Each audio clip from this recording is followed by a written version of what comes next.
That won't work behind the bench, so we won't even go there. After the summer at Local. Rick, let's maybe start with the game time decisions. Who's falling in the game time decision category tonight? Nick Ehlers will be a game time decision tonight. He'll is one, and there's a couple more that we'll have to make a little later. Appleton is still a consideration then? Yes, Apple. Yeah. Okay. And on the defense, looks like you may be considering a change on Yeah, we're thinking about that. Yeah. Okay. What would Kyle bring if you do make that decision? A little more offense, right?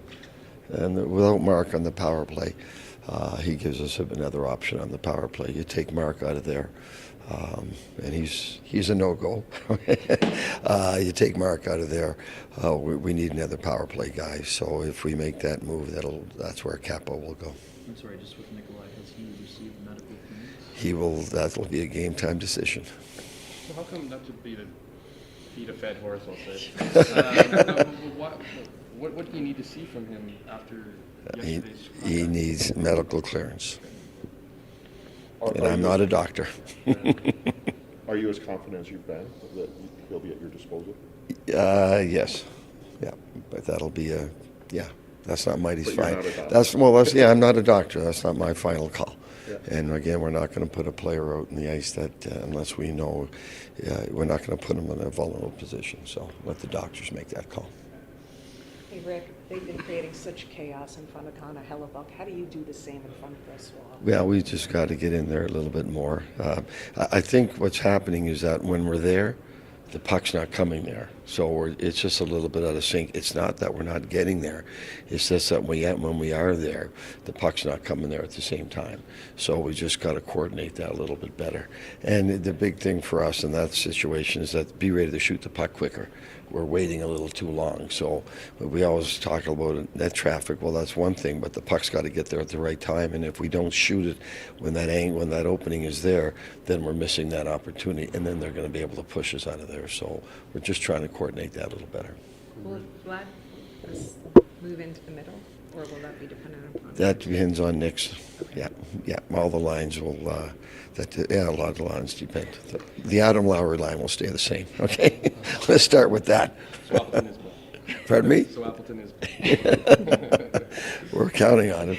Yeah. Didn't see Riddick out there though, Rick? No, he will not. But Arvid will back up again. His ankle, his lower body's not that. It's swollen. He's got a swollen ankle. It's just not coming around. We've heard you talk about wanting your club to be aggressive, like over the last few days you've been saying that. But it just seems like your club has been able to find that balance between being aggressive but not crossing the line like we've seen in other series. Like what's been behind your team's discipline in this series? Yeah, we've been pretty disciplined for the most part all year, but don't interpret this when I say aggressive. It just means physicality. That's not it. Aggressive means pressuring them as well, or using our skating. So it's not just the physical part of the game that we want to stay aggressive. It's the pressure side of the game, forcing more turnovers. But for the most part, our team has been very, very disciplined all year. I think we went through a couple of games there in a couple of weeks that we were taking too many penalties, but we got that straightened out. So we want to stay aggressive. We want to stay on top of them. We want to pressure them. And that's just being aggressive hockey. But you check with your feet moving and your stick on the ice, and usually you can stay out of the penalty box. Have you basically just described the template from game one, Rick? Yeah, and the game, not only from game one, but the other parts of the games where we've played really well. Like, I know everything's based on the score, and we ended up losing those last three. But there's been a lot of spells during those games that we played very well. We weren't rewarded for it, but that doesn't mean we weren't playing what type of game we want to play, because we were. Rick, we know what's at stake for your team. Can you give us a glimpse of what your message to them will be before tonight? Well, we've talked about it yesterday. We've talked about it the last couple of days. And listen, Florida goes into Boston and wins in overtime last night. Islanders go into Carolina and win in their game, down 3-1. So it's our turn tonight. Rick, what do you come to appreciate about Nino Niederreiter in a short time? His compete, his versatility. Can move him around right wing, left wing.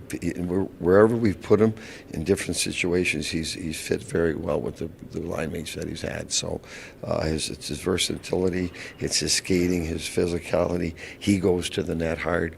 And again, you just move him around right wing, left wing, and it doesn't bother him. Tenacity that he brings to the game. It's hard to do that consistently night in and night out. Yep. But he brings it. He plays hard. I give him a lot of credit for that. Rick, as a coach, I'm curious what your opinion is, why home ice advantage really doesn't exist anymore. It's like 65% road teams in this playoff, so. Yeah, I know. Sometimes that's just hard to explain, but yeah, I mean, the rinks today aren't nearly as intimidating as they used to be. So there's a lot of that noise. But the physicality of the game isn't the same as what it used to be.